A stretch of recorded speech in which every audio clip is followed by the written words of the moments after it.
Dollar. Dirt and money, no soul. Had to go and get it, ain't no time to kick it. Got a stack and flip for my foes. Dollar. Please tell me you can hear me. Don't turn your back and don't neglect me. Just let me know if you need me. Dollar. Let me watch out for my partners. Keep my money long, get my team strong. Let me run away from my problems. Yo, what's good, original crew, man? We're back. Hey, man, we're back on the channel. We got Mr. Ballin for us today. He copied his father and destroyed his country. Ooh, I wonder what this about, see. Hey, with that being said, let's go ahead and get into it, y'all. Let's check this out. Let's see what's about. You ready? Let's go. Today, we have 3 stories about people who are absolutely sure they have found the solution to all their problems. But they're wrong, and other people have to face the consequences. But before we get into today's stories, if you're a fan of the strange, dark, and mysterious delivered in story format, then you've come to the right place, because that's all we do, and we upload 2, 3, even 4 times every week. So, if that's of interest to you, please offer the like button a nice, fresh ice cream cone. But don't tell them you've secretly hidden a thumbtack in the middle of it. Also, please subscribe to our channel and turn on all notifications so you don't miss any of our weekly uploads. Okay, let's get into today's stories.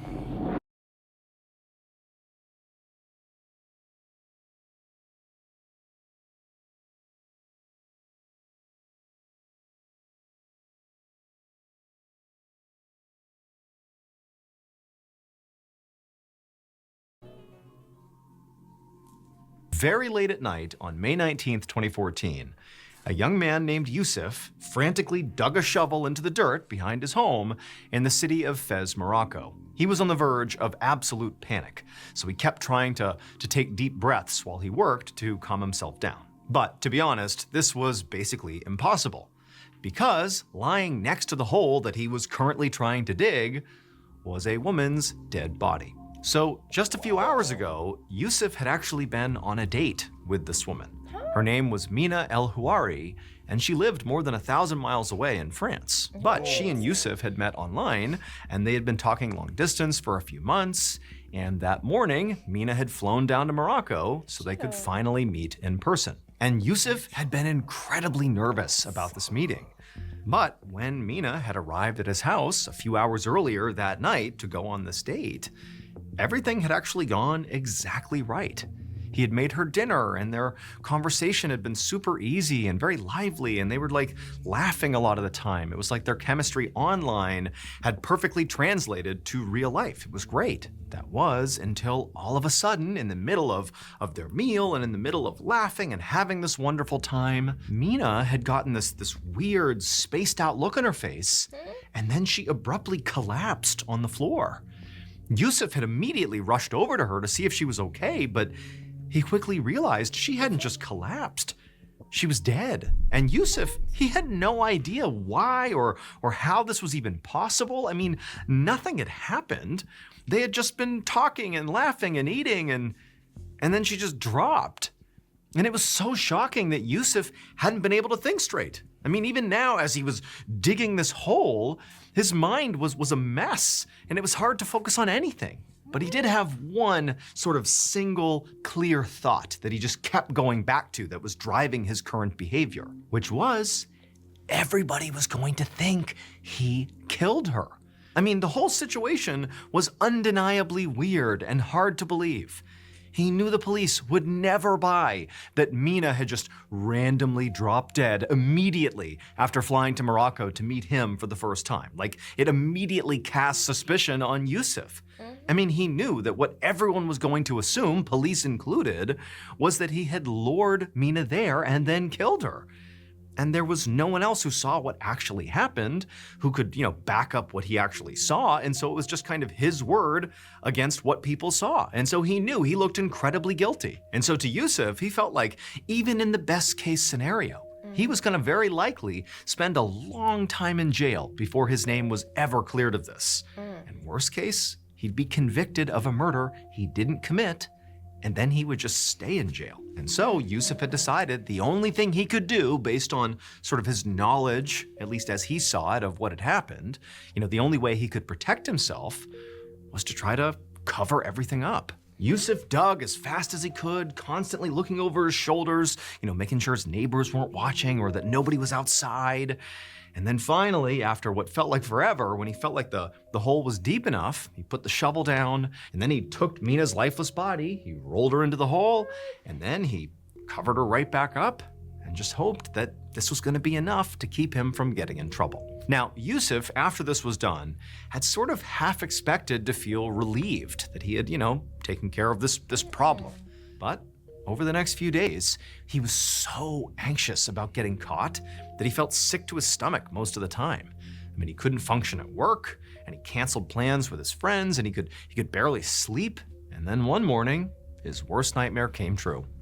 He heard a knock on his front door, and he opened it up to see 2 police officers standing on his doorstep. Yusuf's heart pounded in his chest, but he somehow managed to stay relatively calm, and he smiled, and he invited the officers inside. They all sat down in the living room, and Yusuf, who's like super anxious, he's so worried, he's doing his best to appear normal. And as he's doing that, the officers explained to him that they were here to investigate the disappearance of Mina El-Houari. And Yusuf, pretty much the instant they said her name, he said, "Oh, yeah, I'm sorry to hear about that, but I don't know of anybody by that name." But as the words were leaving his mouth, he could hear the anxiety coming off his own voice. And he could tell the officers instantaneously did not believe him. For a reason. In fact, one of the officers just right away leaned forward and said that according to Mina's family, the last time they spoke to her, she was leaving her hotel to go meet you.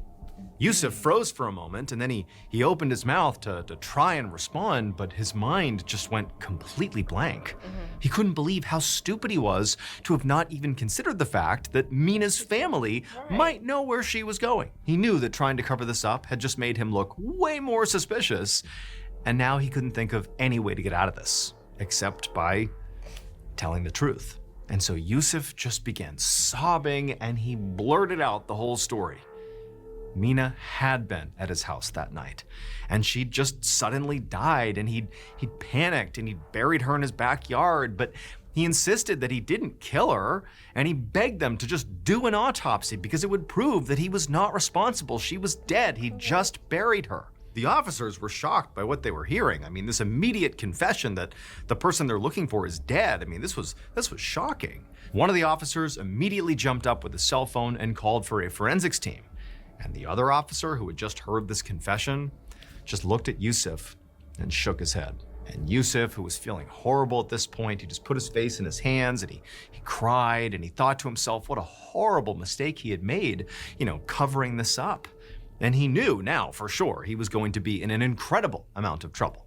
But there was a small silver lining, and that was, despite definitely getting in trouble, they would see when they did the autopsy that he didn't do this. He had mishandled her death, no doubt, but he didn't kill her. So once that came out, it would show what really happened here. That same day, Mina's body was exhumed from Yusuf's backyard where he said it would be, and her body was taken to the coroner. And when the autopsy results came back, the police were actually kind of surprised because Yusuf was telling the truth. However, there was one thing Yusuf didn't know.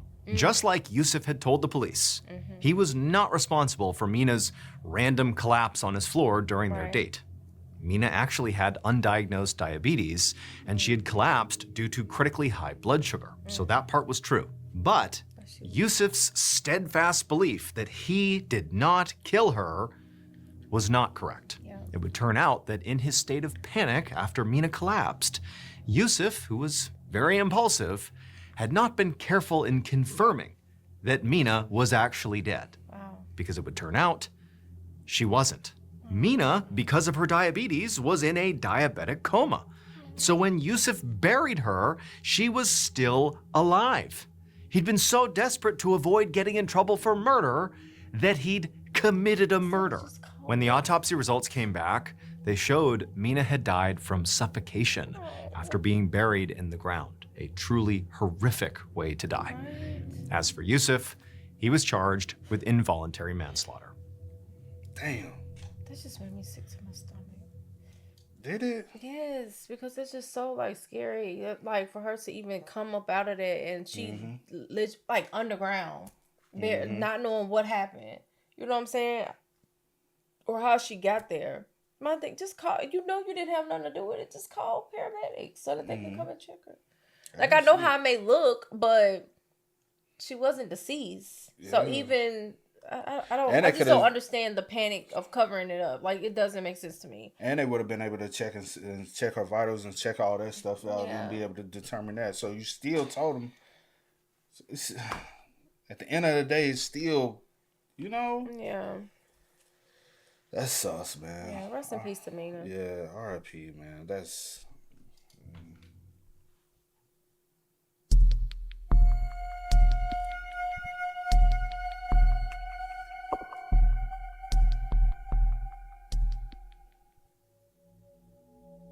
Early in the afternoon of November 28th, 1993, a young fisherman named Daniel haggled with a vendor at a bustling outdoor fish market in Manacara, which is a port city in Madagascar. This market was so loud, it was chaotic, and it was packed with hundreds and hundreds of locals. There were vendors who stood at their stands, selling piles of fish out of plastic buckets on the ground or laid out on banana leaves and wooden pallets.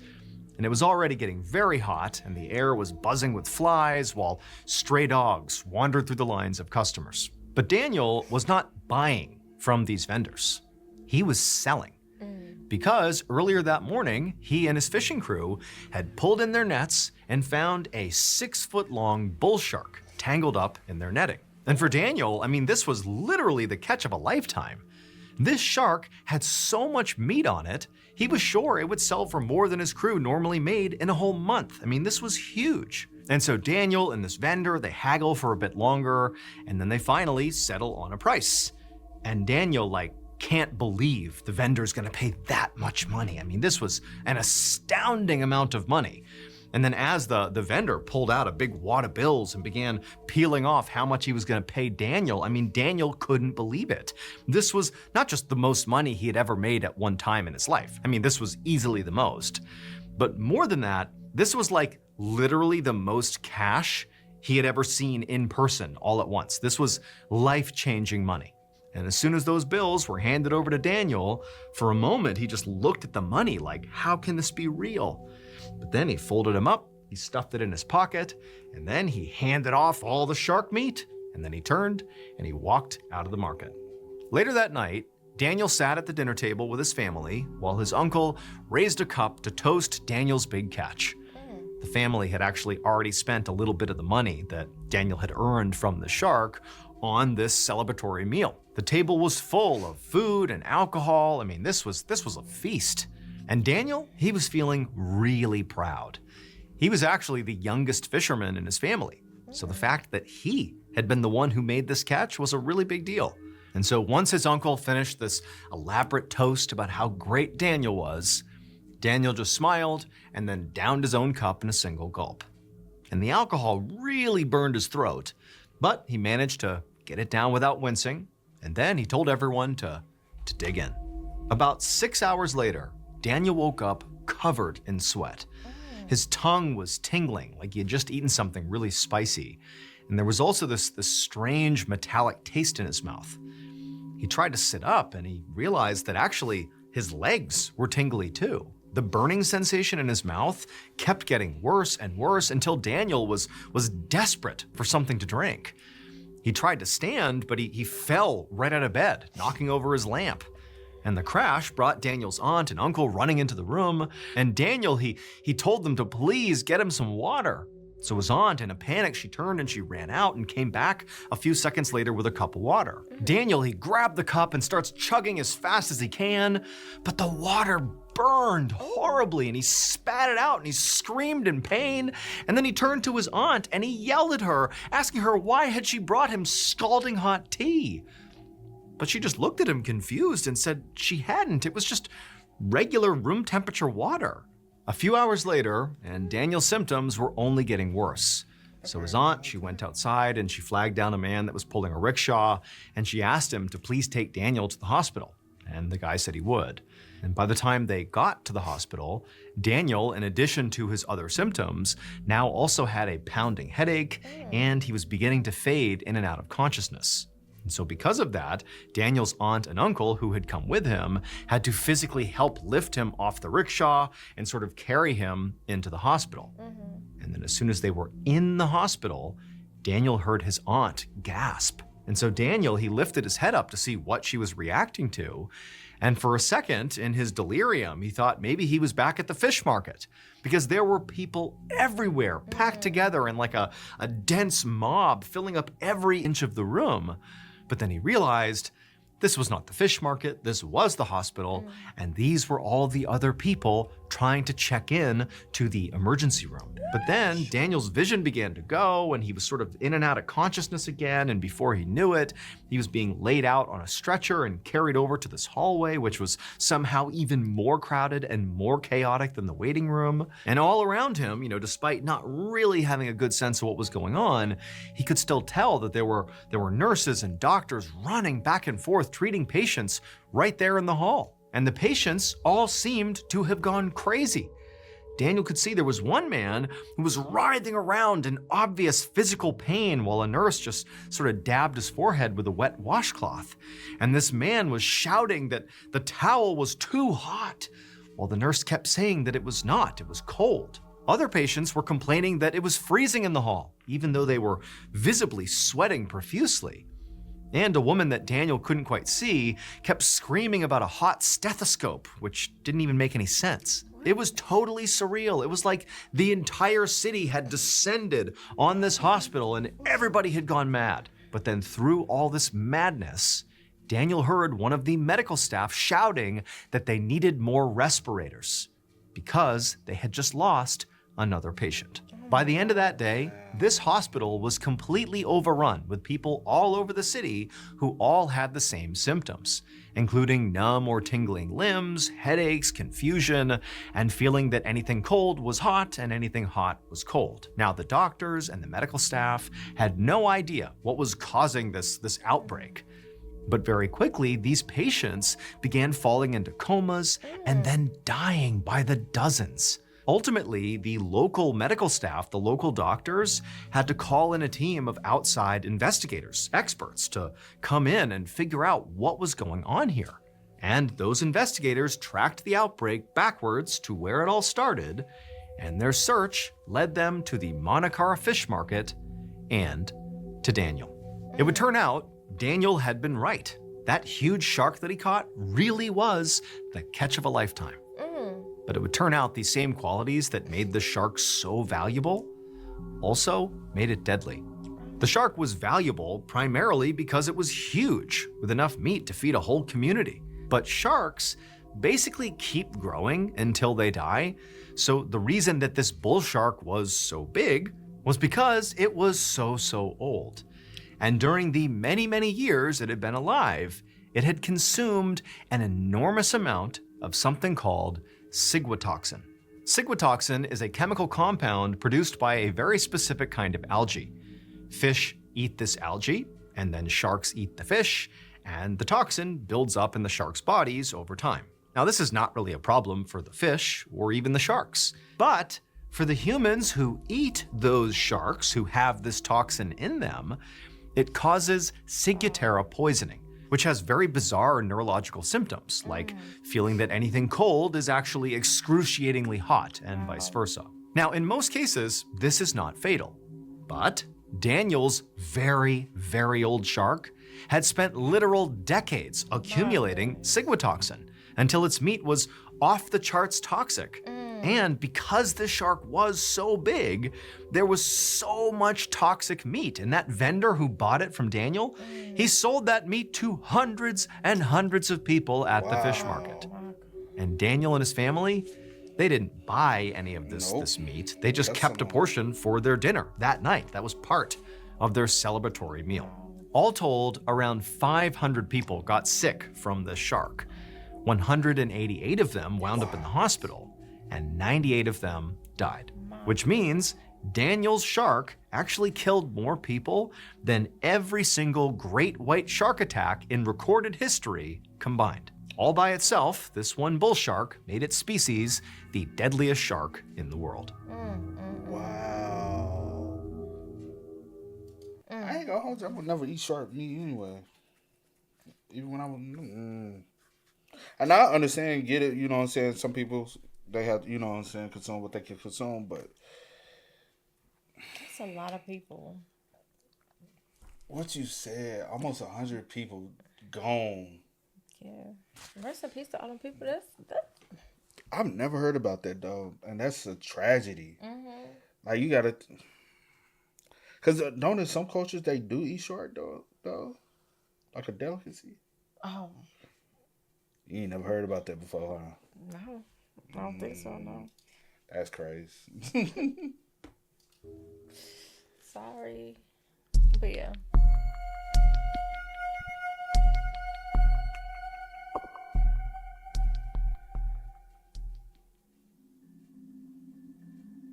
One morning in early May of 1896, a young man named Nicholas Romanov sat in his palace in Moscow, Russia, listening anxiously as one of his advisors delivered their daily report. Nicholas was actually just weeks away from being officially crowned as the next ruler of Russia, the Tsar. And this report he was getting was about the many decisions that Nicholas now had to make. Nicholas's family, the Romanovs, had been ruling over Russia for the last 300 years. And Nicholas's father had just died. So now it was Nicholas's turn to step up and lead the country. And this was pretty much the worst thing that had ever happened to Nicholas. Partly, this was because he loved and admired his father, and he was devastated that he was gone. But mostly, it was because Nicholas didn't know anything about leading a country. He was a quiet person and would rather spend his time reading or taking walks with his wife. And his father really hadn't prepared him at all for this moment. He'd never taught Nicholas about the country he would one day be running. Also, growing up, Nicholas had rarely ever left their palace. So literally, he hadn't actually seen the vast majority of Russia. He basically lived in a bubble. And so Nicholas just felt completely unprepared and unsure of himself. And then Nicholas's advisor began asking him all these questions about what Nicholas wanted to do for his coronation ceremony and the festivities around it, which would be taking place in a few weeks. And as he sat there listening, it's like Nicholas felt so overwhelmed, he felt sick to his stomach. But then Nicholas had this brilliant idea about his upcoming coronation. I mean, he had lots of problems to deal with, but it was like he had thought of this perfect solution for what to do about the coronation. And it was so obvious, he couldn't believe he hadn't thought of it earlier. Nicholas didn't actually have to make any of these decisions he was being asked to make himself. He could just copy his father, who had successfully ruled over Russia for 13 years and obviously knew what he was doing. He could just copy all of his decisions about what he did when he was coronated. So Nicholas interrupted his advisor and said he didn't want to answer any more questions about this coronation. Instead, the organizers should simply just recreate his father's ceremony and celebration. Use the same location, the same food, the same everything.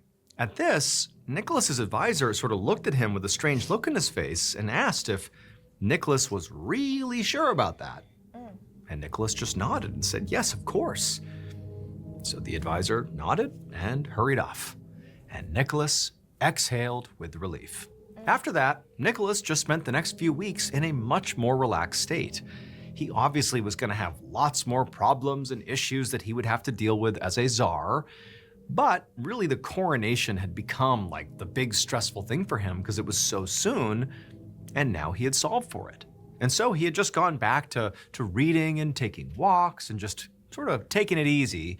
You know, the last few weeks he was going to be able to do that before he was officially czar, and just allowed his organizers to recreate, you know, his father's coronation for him.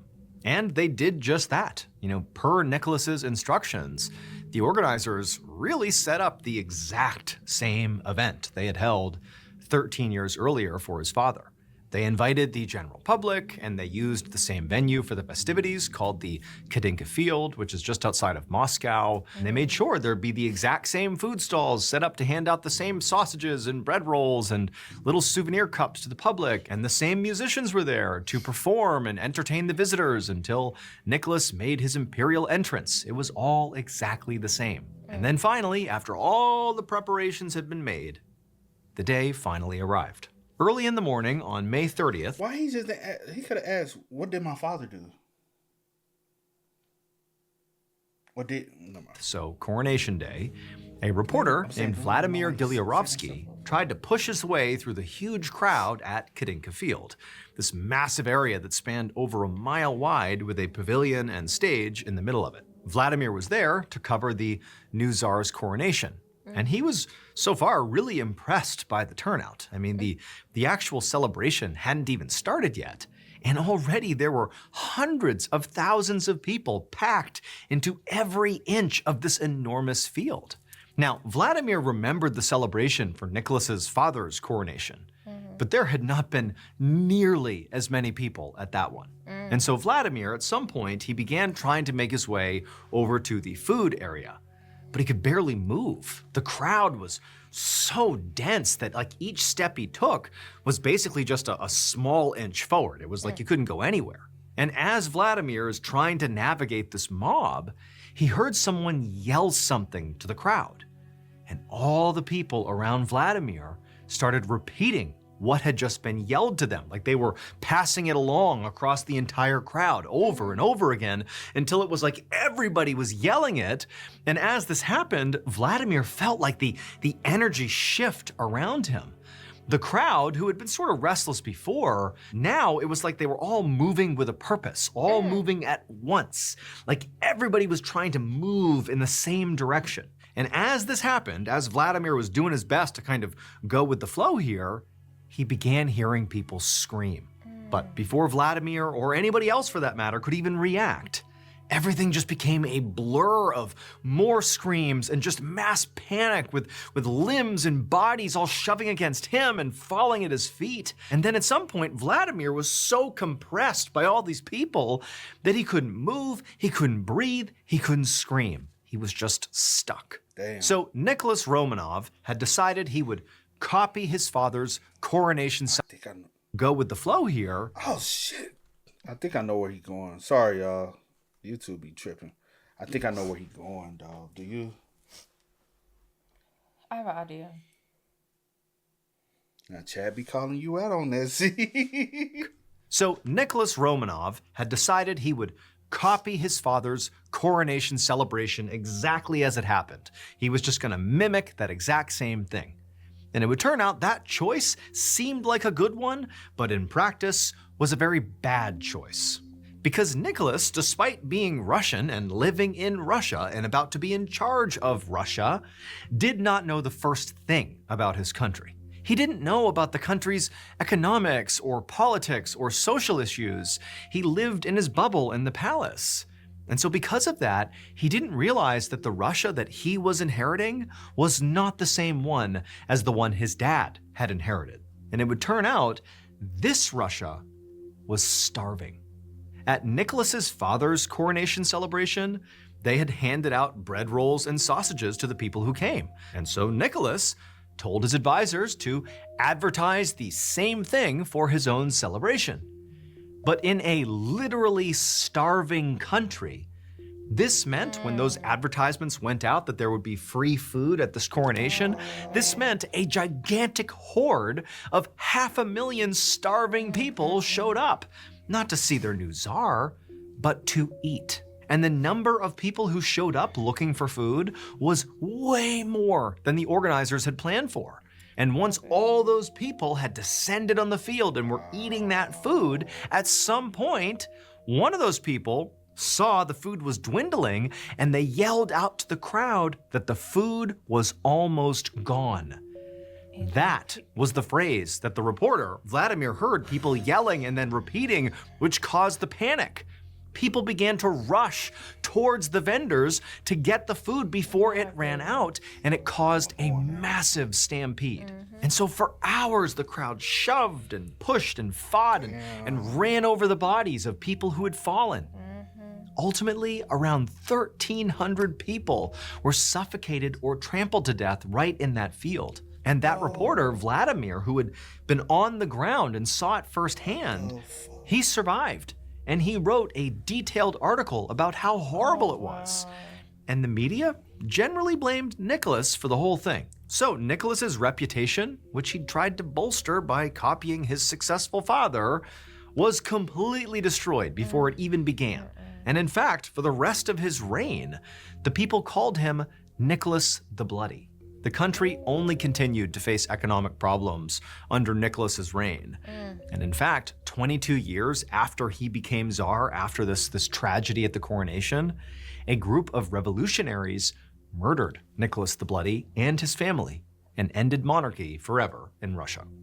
Whoa. Wow. The whole family? Oh. Yo. Because it was like, we can't just get rid of him, because then whoever up next is just... The successor, yeah. Wow. I'll be... That was crazy. Really crazy. Wow. Hey, man, y'all spin us up. Please do. That blew my mind, man. I was not expecting that. I was going a whole nother way. I was thinking Tiger. Because of Russia. Oh, no. I thought maybe... I thought it was something, but I didn't know about the food situation. Where you were going? Because it was so The many stampede? people. I was thinking about the stampede. I did think about that. I wasn't thinking about the food and I thought starving. maybe he brought a and... tiger and the tiger got loose and attacked the crowd. Because the crowd started Your running. mind is so, like... Tragic. No, like, it's just wow. You have a wow, like... I was not even thinking that on none of that. I was thinking so like surface level, which because we hear about that stuff like that all the time. Yeah, true. But yeah. Y'all spin what's up, man. Let us know y'all thoughts in the comments for us down below, man. But until next time, y'all know how it go, man. I do go by the name DJ New Kid. This is Cee Reacts To He. We are. Kid and Cee. We Go out. and get it, ain't no time to kick it. Got a stack and flip for my foes. Dollar. Please tell me you can hear me. Don't turn your back and don't neglect me. Just let me know if you need me. Dollar. Let me watch out for my partners. Keep my money low.